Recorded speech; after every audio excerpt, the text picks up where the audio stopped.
Controlled chaos in music. What's up, DAW Nation? Welcome to this week's episode of In the DAW with LEViT TE, where he's going to break down his song Shatter. Now, if you are brand new to the channel, totally cool, totally awesome. Great to have you here. This is a series where we interview huge music producers like LEViT TE. They come on the show and they dissect their songs in real time. So if you want to keep seeing huge music producers actually break down songs that are working for them, right? You don't have to go through the internet looking for a song or sound recreation video from someone who didn't even create the song or the sound in the first place. None of that crap. You can actually see the real music producers, the actual music producers, break down their songs right here, right now. Then go ahead and hit the subscribe button that is right below this video and take that little notification icon so you get notified every time we put out a new piece of content. Also, if you're on the podcast, I know there is no video, so make sure to hit the follow button, subscribe button, repost button, whatever button is a good button on the particular platform that you're listening on. We're just grateful that you are all here. So, DAW Nation, there are a lot of things that you're going to be learning in this week's episode. However, there are 4 main things that I want you to look out for, okay? Number 1 is how to make super wide chords. And this is a really cool trick. It has to do with music theory, so stay tuned for that. Second thing that we're going to be talking about is structuring heavy bass drops. So if you're a really big bass dude, stay tuned because this is going to be a really, really good tip. Number 3, paying attention to small details. You can't create a masterpiece without all the little small details in there, so pay attention for that. And finally, like I mentioned in the intro, we are going to be talking about how to make controlled chaos in your music. And truly, LEViT TE's music is basically that. It's basically controlled chaos. There's all kinds of things happening, but yet it feels like it's supposed to happen. So we're gonna be talking about all those things. Also, I do wanna mention, if you really like this episode, if you really like LEViT TE and the way that he teaches and you like his type of music, guess what? We actually just launched something with him, okay? Something that is even bigger than this episode, okay? It is a masterclass that we just launched with LEViT TE. It has to do with 4 songs, right? So the song that we break down in this episode, Shatter, it is one of those songs, but there's 3 other songs you get to learn from. Pitch Black, All That I've Done, and Pins and Needles. So those 4 songs all together, Shatter, Pitch Black, Pins and Needles, All That I've Done. I've said them out of order basically every single time. If you want to see him break down all 4 of those tracks, high five, that's awesome. Go ahead and click the link down below or head on over to dawnation.net to check out the LEViT TE Masterclass. Now, obviously, there are a lot of crazy things going on in the world right now, and we over at DAW Nation are very cognizant of that. We know that, everything that's going on may be affecting you and your family, and so that's why we want to make this masterclass basically accessible to everyone. And so, as you know, a lot of our products, $100, $250, something like that. With this specific product, we are going to bring this down so that basically anyone can get it. It's $17, okay? It's just $17. You can learn how to make 4, wildly successful songs that are very, very complex to understand for just $17, all right? We want everyone to be able to have this. So if you are interested in getting this masterclass, make sure to go down in the description and click on the link that will take you over to dawnation.net to find out more about the LEViT TE Masterclass. So DAW Nation, with all that said, let's go ahead and ask our just wonderful, magnificent, this is so painful, video editor Ben to introduce us to LEViT TE and to take us in the DAW. Oh wait, I forgot to mention one thing. Ben is in this episode. That's super cool. So look out for Ben. Comment what you thought he looked like in the it doesn't matter. Okay, all right, let's get into the episode. Thanks, Ben.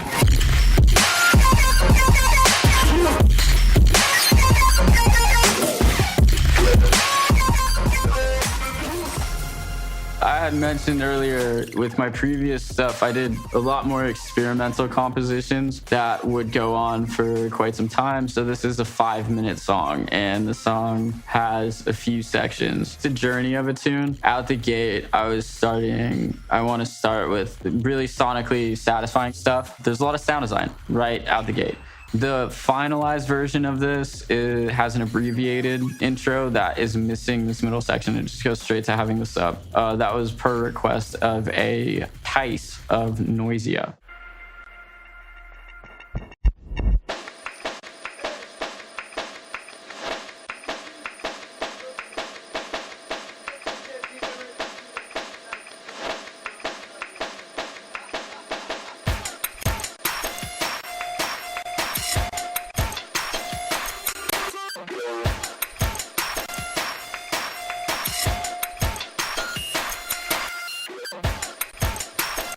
Right, so as the actual song goes, it just goes straight into the diss right after.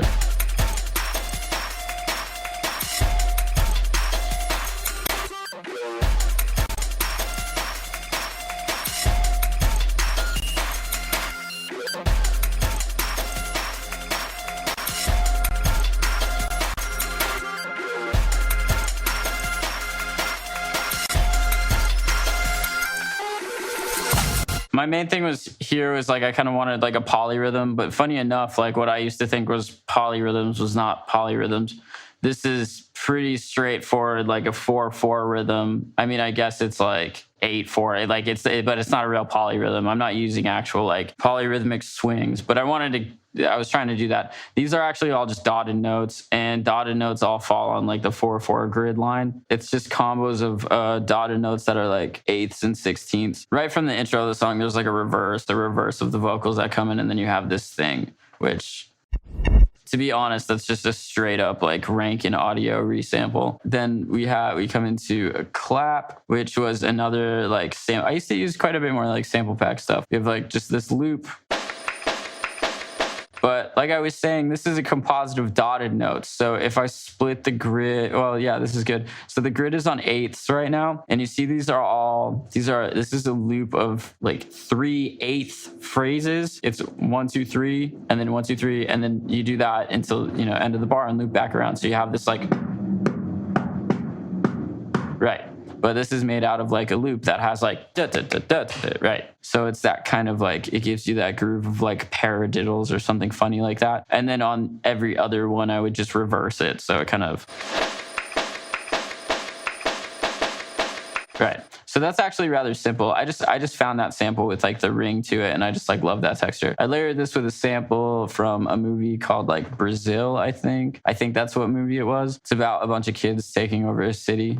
Oh, no, City of God. That's a sample from the movie City of God. Yeah, I just wanted room ambience and I wanted it to sound foreign because these kind of grooves are not necessarily indicative of like Western US music, I guess. So then I layer that with another sample of the movie City of God. It's just like a kid talking. Pretty simple. This is then sidechained with, I sidechain it with a ghost. Now like comes like the semi-technical stuff. This is a perk groove made out of Foley recordings of random stuff from a pack called Loop Masters Junkyard Percussion 2. They're recordings of random metal items. And you can find that loop in my Splice sample pack.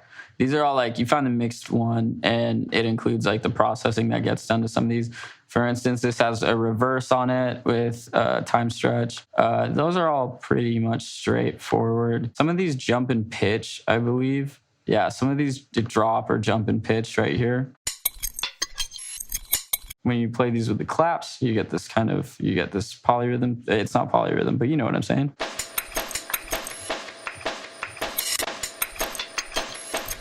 This whole intro part is like rather experimental because these are just like random stuff coming out of nowhere. I was at a point in my production where I wasn't really paying attention to what any other kind of music was making, and I was just like doing things for the sake of doing them, I guess, because like it sounded cool, which I don't think there's anything wrong with, but I do prefer music with intent more. I had this hard feedback hit that was made this is a resample, but it was made with flangers going into distortion, just like flangers with 100% feedback going into distortion. And I think it started with a snare. You'd take a snare, put like 2 or 3 flangers on it that have the same time delay, and then feedback all the way up, and then distort it, and you get this like, right. And I'm running this sound with the same groove that these dotted notes have right here. It's the same dotted note groove. What makes this fun though is because of the impact hits in the beginning, there's like these, so I have this like stomp kick, right? This thing. Right. Because of that, when they play together, these now become the response for that. So you have the da da da da da da ding ding ding ding da da da da da, right? So it was kind of like the idea of like, I really not only want to make a rhythm composition that isn't just straight like to the point hip hop beats, but I kind of want it also to call and response on itself. I have these claps that complement the feedback. All of these drums together on the intro that I like sequenced individually in drum rack, which by the way, the reason these are all spread apart is because I start with a drum rack and then I extract chains before I mix down. But so these drums together all sound like this.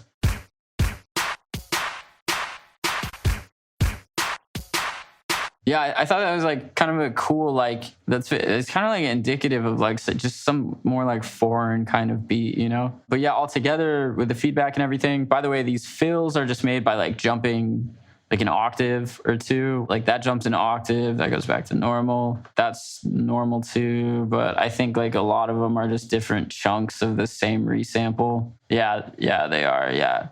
So they're just different chunks of the feedback that comes out. I have this usually like this go-to kind of like rhythm when it comes to fills. If you have like a regular hip hop beat, just boom, boom, boom, boom, boom. I have this go-to fill that's like like it's like 1, 2, 3, 4, 5. It's like in eighths and quarter notes, right? And so I use that phrasing on like a ton of stuff just instinctively, or like the turnaround at the end that's like da da da. That kind of stuff is just very instinctive to me. I think that's like more of a relic of that like early bro step era, because like all those guys would always like do that phrasing on the turnarounds, you know, like Skrillex's Cinema is like the best example probably. But anyway, yeah, so altogether it sounds like this.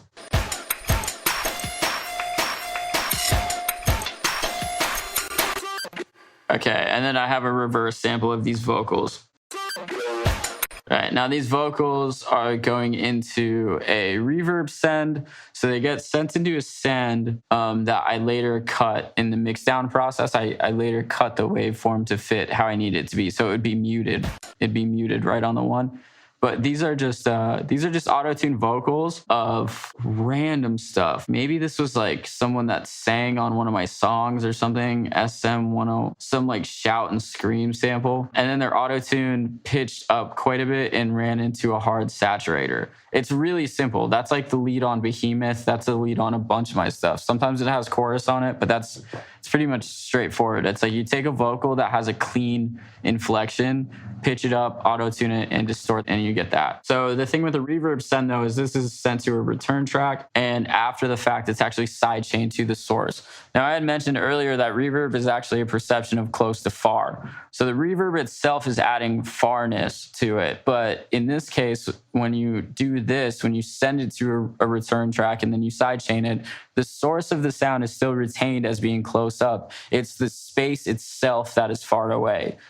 So that's the perception that you send to the listener. I do this trick a lot with like snares and that kind of thing. That's really important. Like really like a lot. If you want to add reverb to your lead, like that's the move right there, is send to a return track and then sidechain that to the source. So it's just the tails. Okay, so yeah, this goes on until I bring in a sub that I made with Massive, I believe. But I like use Massive for a lot of my subs. Like no idea why. I think I just knew how to use the synth really well. Yeah, it's like a sine wave. It's a sine wave and square wave, and they both have envelope on them and they're low pass. I was pretty diehard with it up until I got hired to do the sample pack in like 2018 or 17. And then so I forced myself to learn Serum, and I was like, dude, what am I doing? So yeah, at the time I made a lot of sounds with Massive though. So the sub is that. It's really simple. Just like it's just the same as an 808 boom. After finding out about your perfect sub, though, it's just nothing comes close. No, yeah, this is like an awful patch, actually. Like real talk. Like I would never use a nonlinear phase EQ to like high pass a sub. I'm just like mangling it. This is a resample of the intro of Valhalla by Jemba Jemba and RL Grime. Yeah, I think it's sped up. It's pitched up 10 because that snare up 10.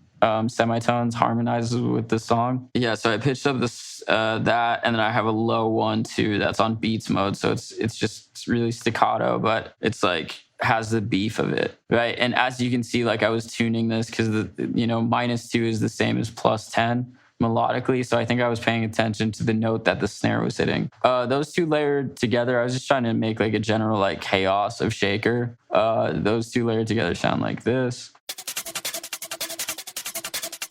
Oh yeah, and they're distorted. But the reason like I can get away with distorting them so much is because they're very staccato. They're like on beats mode on 12 25. So it's very, very sharp, you know. If I wanted to over enunciate that, like the trick here is like with a lot of drums, you put it on beats mode, preserve whatever you want, or transients if it's really like getting the transients right. And then you just bring that down and you can like...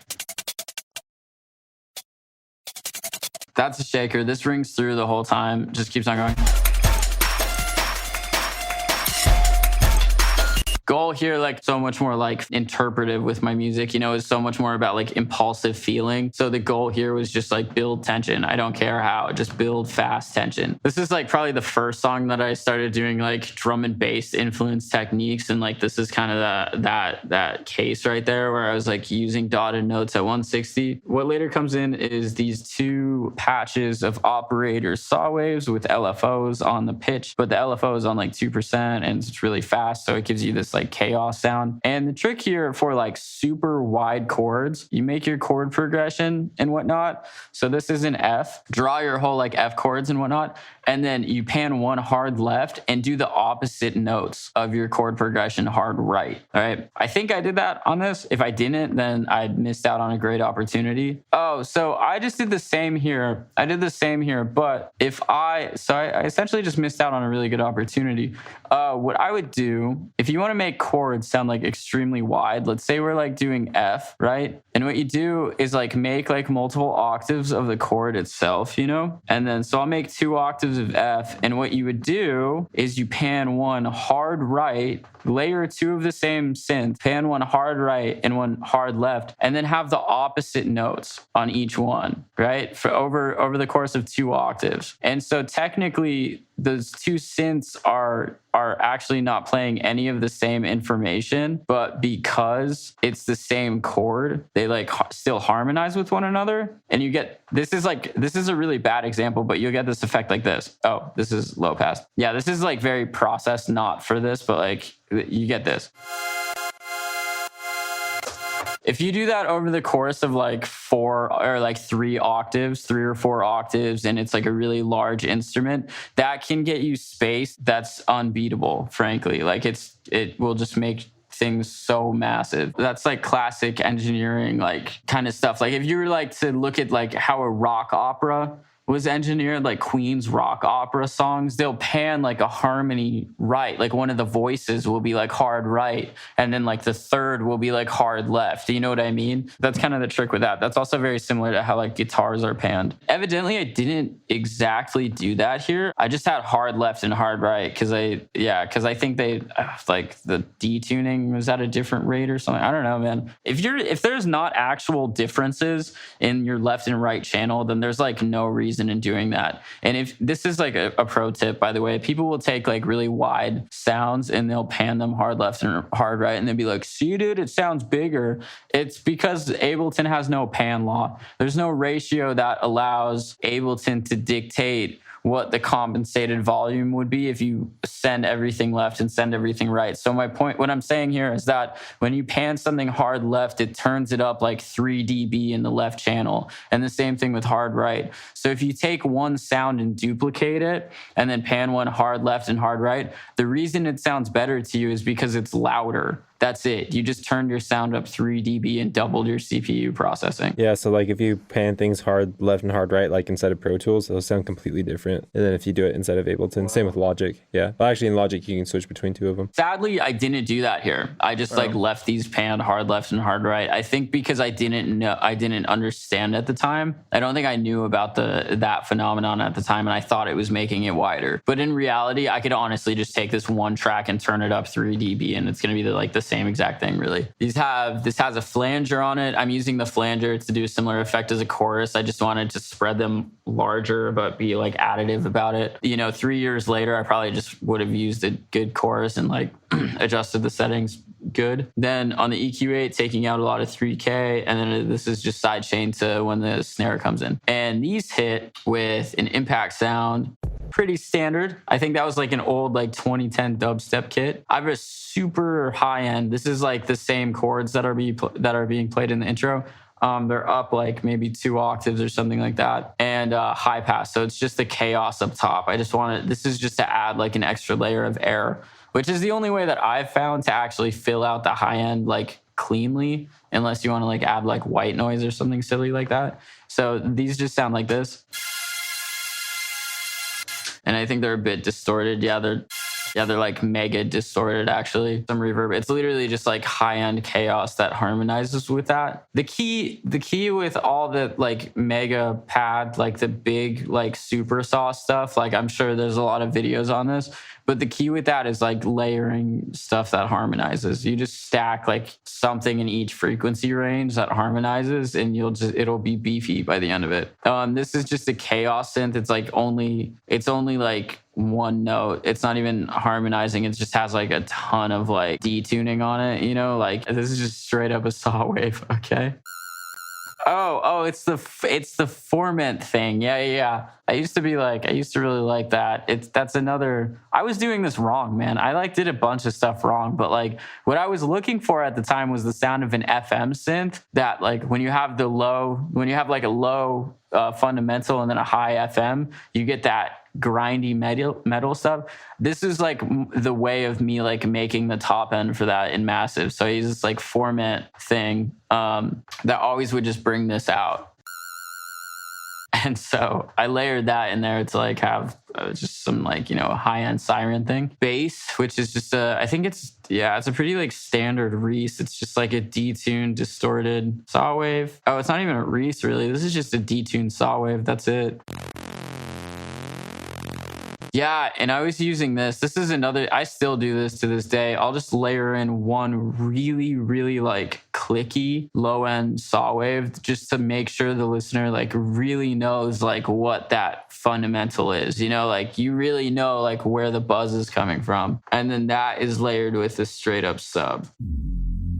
This is like one of those wave Reeses. This actually was a preset, and then I low passed it back when I used presets. I mean, I think this is probably the only preset I used in this song, but it was a Rankin Audio like electro lead, and then I low passed it and used a filter for like or a flanger for detuning. Limit it, low pass it again. Can you solo the sub and the mid bass together really quick? The sub and the mid bass, yes, I can do that. Dude, that bass, that like zipper bass is like actually like ear piercingly bright. It's just like just having those clicks in there. I don't know. It always made a big difference to me when I was making these pads. But all together, all of these added together, especially after like gain staging properly with these sounds, you get this nice like...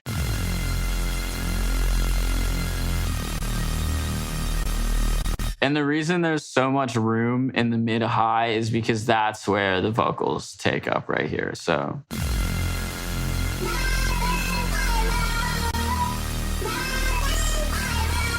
those really don't sound all that tight together, but if I filled out that mid-high zone, then those vocals would have no place to sit. I have some reverse effects, a reverse reverb, a reverse crash, a reverse like Foley. All of those lead into... I also used to be very like elaborate with my Foley design, so there's like always a lot of layers to make these like rather simple kind of sounds just to fill spectrum areas. Right, so it's just like a clap, like a sample of high-end metal with the delay on it, another metallic sample that just like layered together right. One's pan hard left, one's pan hard right. And then I layered this with an Ableton patch that's like Tinkle Fine Bell with like a phaser on it and delay and reverb. So this actually like doesn't hit many frequencies besides the root itself, but that phaser gives it this timbre. Yeah, which I like really love that sound. And then using a contact patch, I use this contact patch. It's frozen now, so I can like take this project on the road without my hard drive. But using this contact patch, it was an organ. It was like a vintage church organ. And then I play in MIDI. I play like the chord of F that escalates in like 6 octaves. So it starts with like F0 into like G sharp 0 into C. 1 ... all the way. This sounds like this. I love that sound. And when you mix that with the bell, you get this kind of glass sound. And that's actually probably like my favorite element in this song, besides the shatter sounds that comes on the drop of this. But with all of these like leading into one another, this all sounds like this.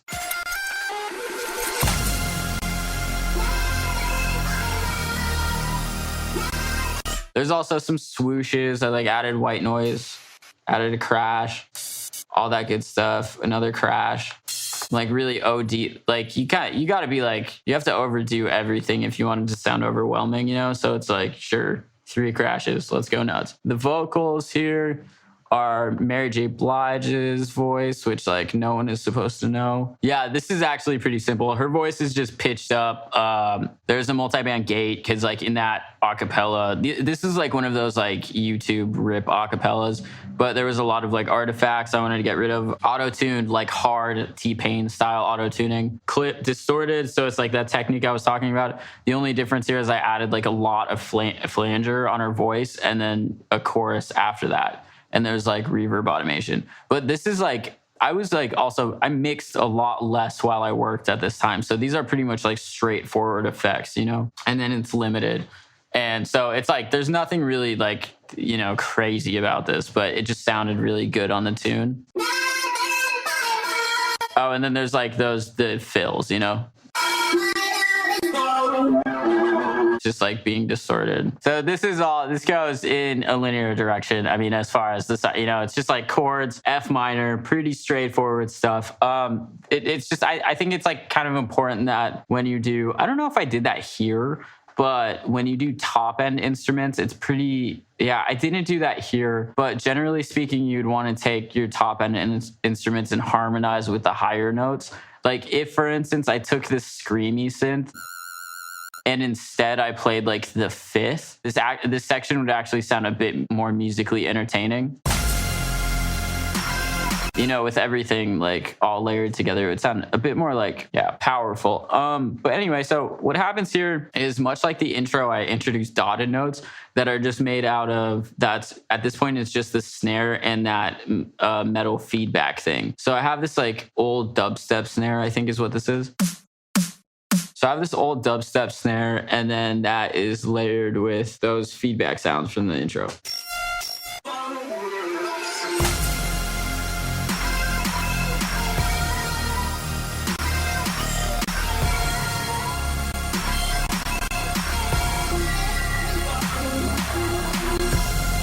But it goes back to the thing that I was talking about where it's like songwriting though. Like that's really like what's gonna, you know, save you when your production, like, yeah, if you're not like this like perfect Noisia level producer, like songwriting is what's gonna make your art special, you know? And so like that, I feel like the tension of the chords with everything was like really good for where it was at. But this leads into, by the time this like actually builds up all the way and gets to a resolving point, this leads to like the shatter sound, which is this part right here. So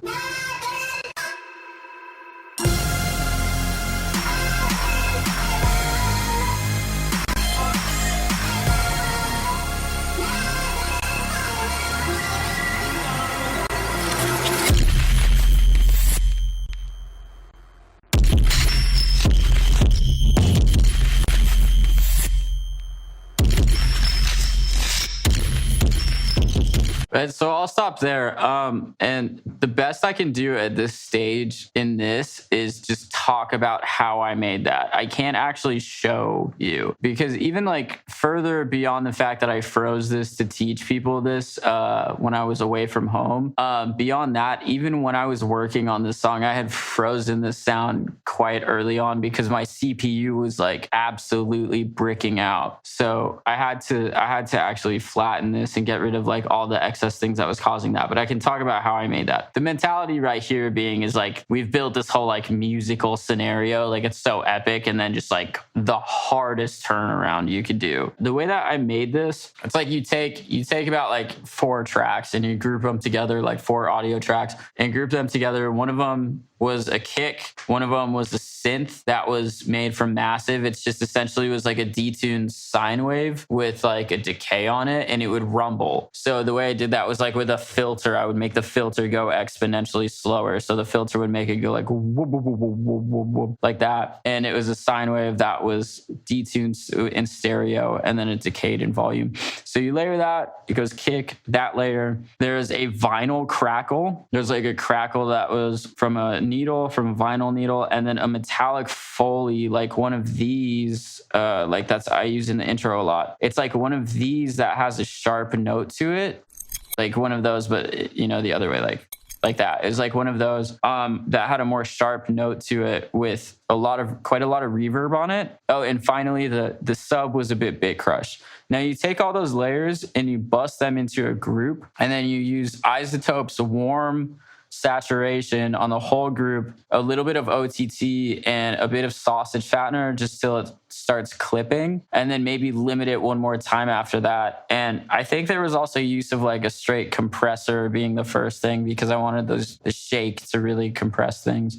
But yeah, if you distort all those things together and you've really carved out your frequencies well, you'll get this really like nice, you'll get this like kind of almost cinematic sounding kind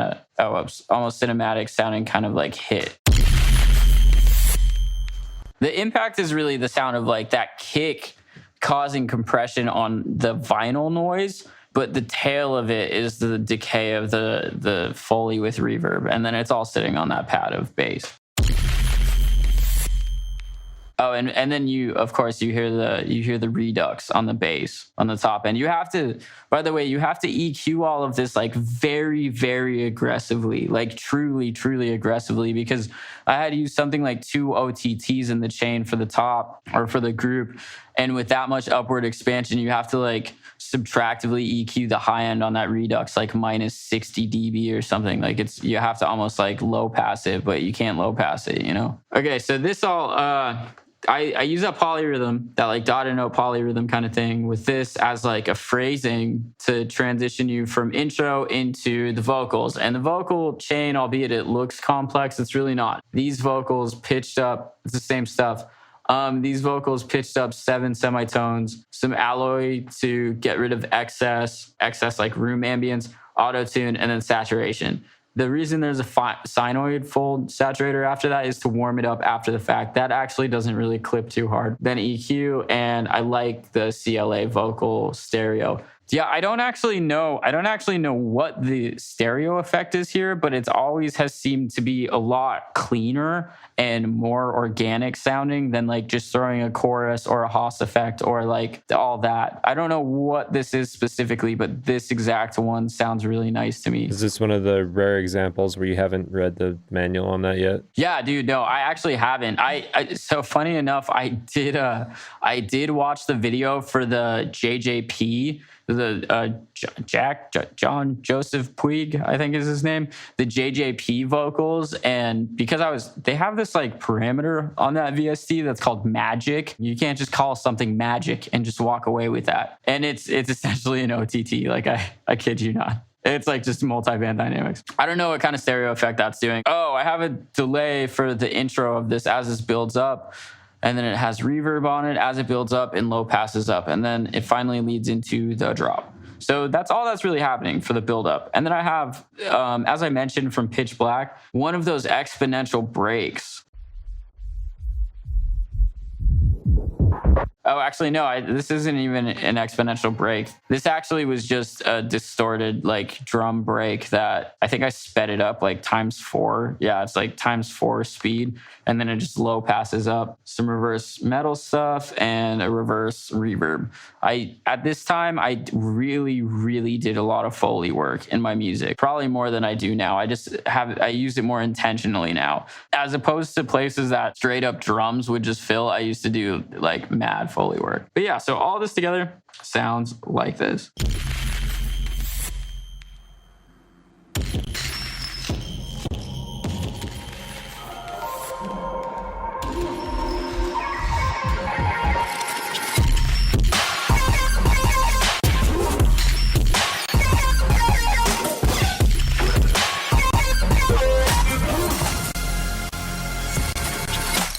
Obviously, there's like an overwhelming amount of sound design there. So yeah, it's going to be a bit to dive into. Which, by the way, this distorted break thing, though, this was the wrong sample. My computer found the wrong sample for that, but whatever. It just sounds like drum chaos. That's it. It just sounds like a D&B break that's like low passes up. But okay, so yeah. I have a chopped version. That's another reason that I resampled this. I have a chopped version of the Shatter impact sound, and I believe never mind. I didn't low pass it, or high pass it. Yeah, it's just a chopped version of that. It's pretty straightforward, and I just added a fill. I think it just probably jumped. Yeah, I just used a different chunk of it. I guess I just like chopped it into 3, so that sounds like this. It's just literally the low boy, high boy, low boy. That goes into a snare, which then this is where like the beef of the song kicks in, you know? Yeah, that actually is straight up the snare. I think I have a white noise. There we go. I have a clap. And the clap is not even distorted. Just the clap. This is what I was talking about where like I use Foley work for a lot of the plays that just straight sounds or regular drums could fit in. So with that snare, I like layered in this like metal thing. And the reason I do this is I don't do this so much anymore. I'm a lot more about like playing with the listener, going up and down through the spectrum. But at the time, I was very adamant about filling the spectrum like almost all the time. So what I would do is do things like this and like add elements very quiet in the mix that would fill the frequencies up by like 12K, 13K. So I also layer it with this on the snare. That's the clap. See, like, I don't know if that technique, like, here's the thing. I don't know if I would still recommend that technique all the time, but at the time it definitely worked. It like gives you a phenomenon of like, okay, nothing is lost in the high end, but this is still like just a snare, you know? So I noticed, I don't know if it's the same concept, but in your Crywolf flip, there's one of those tones going throughout the entire intro. Yeah, it's like because with those instruments, when you have something that is that warm and has such tension, like there's nothing that you can really add to the high end that will fill that space unless it is like literally like artistically arbitrary, unless you're doing it for a very artistic reason, you know? So with all that, I added a scream in there. This is like totally arbitrary. The song would probably be a little bit better without this, to be honest, but I added a scream with the snare.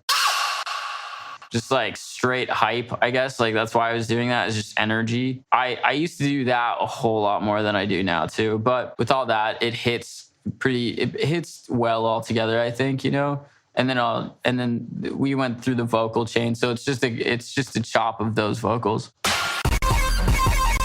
And so the vocals are sent to a reverb that sidechain to the vocals, like I mentioned earlier. And what I had ended up doing while I was writing this is I had everything rather like stripped away, and I just had the impact noise and some vocals. And it was very like the same way mid-tempo is. It was very like kick, snare, kick, snare. And I like really hated it. So I rewrote this whole section to be like a hip hop beat and sequenced all the sounds that I had made to that hip hop beat. So that's why you hear the vocal hit exactly the same time the kick does. So it's like, that's why it hits like that. Cause I was just going with this like drum beat that I made. Right. And like just all together, the drums themselves, I would not recommend this, by the way. You'll hear a lot of opposing concepts from like different producers, but like straight up because of phase issues, I would not recommend designing a top end to your kick. Like real talk, I wouldn't do that. I had like I had a pop to the kick, and I had the low end oomph of the kick like layered together. Just find a kick that works like straight up. I wouldn't recommend doing that. But anyway, so the drums themselves.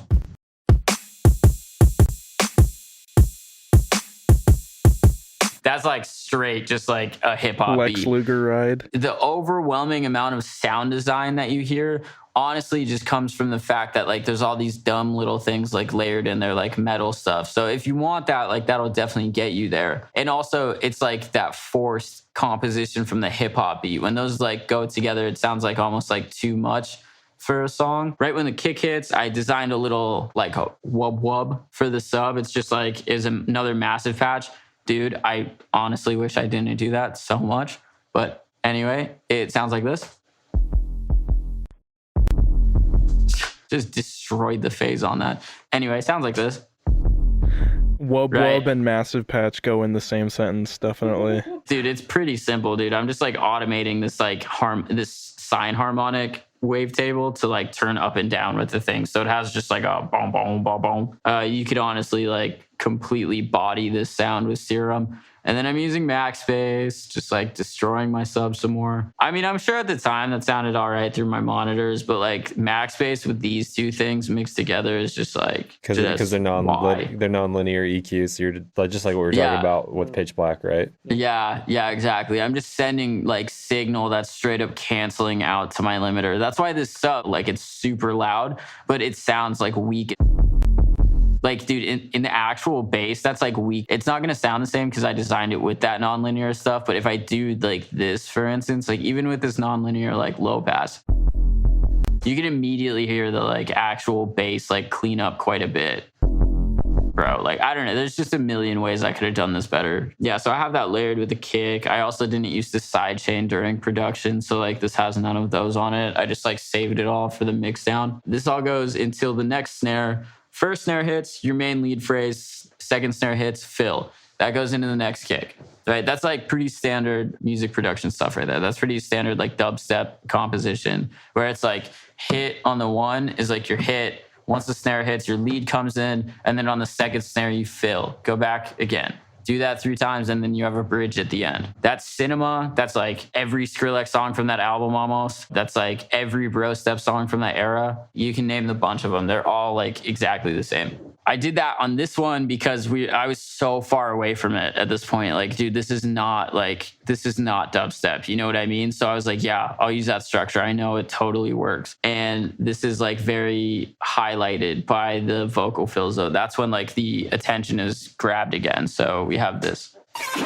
That's like the turnaround. So this loops around 3 times, and then I bring the chords back in for the bridge. It's like a mini bridge, and then a fill noise. So I'll explain the fill noise is going to be the thing that like perks your ears up. I'll get into that.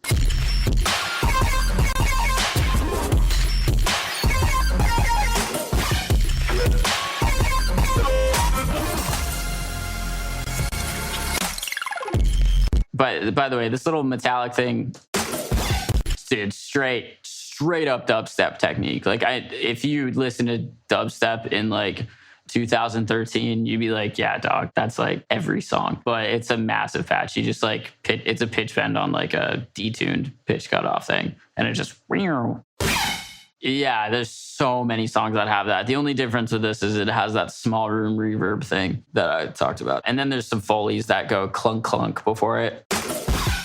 Pretty simple. The like fun sound, this guy right here. This thing, if I can even find it. How this was made is it's a sampler. I took a cowbell, like really clean 808 cowbell, and I put it in a sampler, found the root note, and then I believe I put a grain delay on it, and the grain delay was an octave up. And then, so it's just a cowbell and a sampler, then grain delay. And then in MIDI, I sequenced the exact opposite of what I had mentioned earlier. So it's like a high, like it's like F minor chords, right? So it's like a super high, like C6, goes into G sharp 5, goes into F5, goes into C4, dot, dot, dot, dot, dot, dot, dot, dot. It's playing the F minor triad chord, but starting all the way from the top and just sweeping down. And then I panned it left and right. And it's really, I believe, if I remember right, it's just that grain delay that's like set to an octave up that makes it sound so nutty. Like it's like this effect right here, grain delay. And then you go like an octave up on pitch and set the frequency to like ballpark like 2K to like 7K area. And then like time down here, dry wet 100. And you get this like clunky kind of. But yeah, so it's in that chain. It's in that chain of just a cowbell just going like, and so it sounds like this. The other way sounds equally as dope. I just reverse the MIDI. It's like exactly the same. Yeah. This is kind of like tricky to do these bridges because you have to make the cadence like match where your beat is. Like for instance, these are the 2 turnaround chords from the intro, but I had to like chop them into the beat phrasing. So it's kind of like tedious in the DAW itself. So it's like, and there's just a reverse in between. The thing is, I think a lot of producers know how to do these things. They just like don't necessarily do the like micro adjustments, like adding like this stuff. You know what I mean? Like, I think it's just like those little things like gloss over these movements and make them sound like this thing. Yeah. Like without that, it just really doesn't sound as tight, you know, like it's without that thing, it's. that obviously works, but it's just with adding these little things. The attention to detail. You can't have a masterpiece without attention to detail. I agree with that. There's definitely going overboard, which the song has a lot of that. But I would prefer to go overboard than underboard when it comes. Is that a phrase? That, you know what I'm saying? To like not do enough. So the part 2 is the same, but I believe there's just a few melodic switches. It's like actually really similar.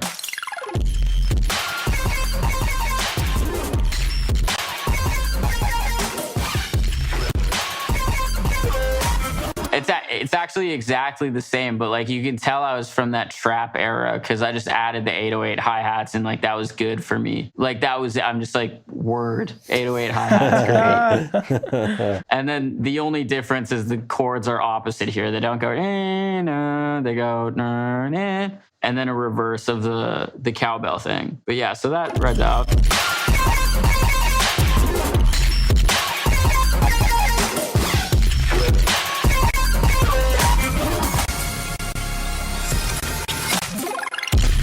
Now, this next part, like I've already explained how I made the impact noise, that impact sound. There's a certain like romanticized version of drum and bass in my head. There's like this certain sound in drum and bass that I subconsciously have always really loved, both consciously and subconsciously.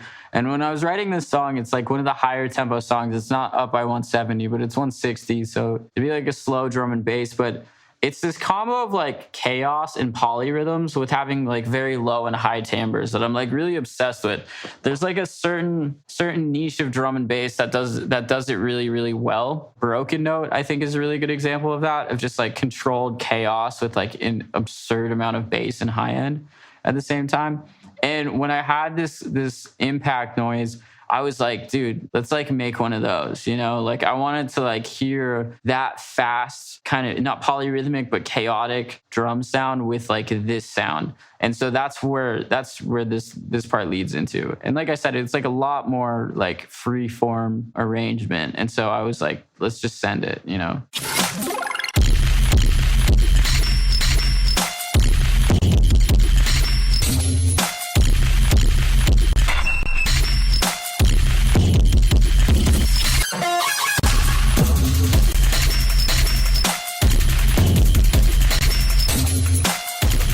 As I'm sure you'll notice, there's no snare in this part. That is like entirely like on purpose. That is fully a conscious decision. The reason I didn't add a snare to that part, which I saved for the end, the reason I didn't add a snare to this part is because I wanted to achieve the sound. Like I just really hate doing the same thing over and over again, you know, like every single song like has a snare or whatever. And so I wanted to achieve the sound of like percussive chaos and not have to add that clack. To me, it's like, yeah, instinctively it does like lack a little bit of satisfaction, but I prefer that over like the obvious satisfaction of having a snare there. It's like a transitional phase, you know? Exactly. And it was just like, yeah, like the goal was just like chaos.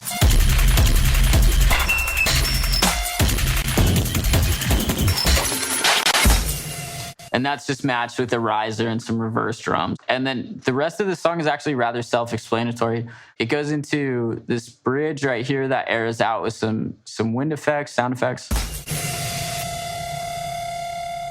The feedback is a real easy one. Just make those feedback samples and then just stretch it with complex. That's like really easy. Just flanger, ton of distortion, resample, stretch it.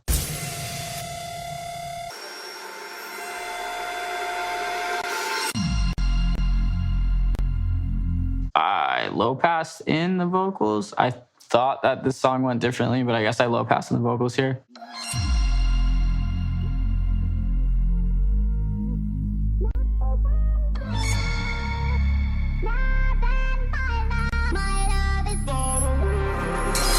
There's a kick that low passes up. That's like a handy effect to do for this stuff. I keep these like ARP rises going, but the best I could do is pitch them because I didn't have the patch when I was finishing the song. So like they're just pitched differently as opposed to like in MIDI. Yeah, this just goes into like chaos part 2, to be honest. Instead of like satisfying right on the drop, I have like a moment of pause and then it just surprises you and then it's just chaos part 2 with a clap. where I brought the snare in finally.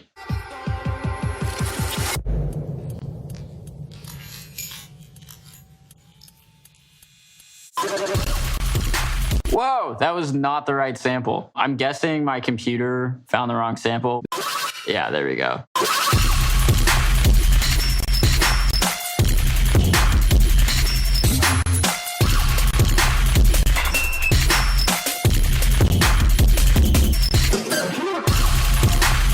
So that's like the same exact beat that was going on. It's like a little bit stripped down, and then I just add a snare on that upbeat. Yeah, I mean, that's like the rest of the song. I think this ends out with that. There's something in like scoring arrangement and in scoring music theory it's called like a continuous cadence or something like that. A cadential extension or something like that. And that's like what I'm doing here, whereas instinctively the song would end 16 bars after that initial drop, but I just extend it for 8 more bars for no reason besides just adding tension. And so it's kind of like redundantly long, but like it's supposed to be, so I can like bring in the riser and then finally just exhale. So it just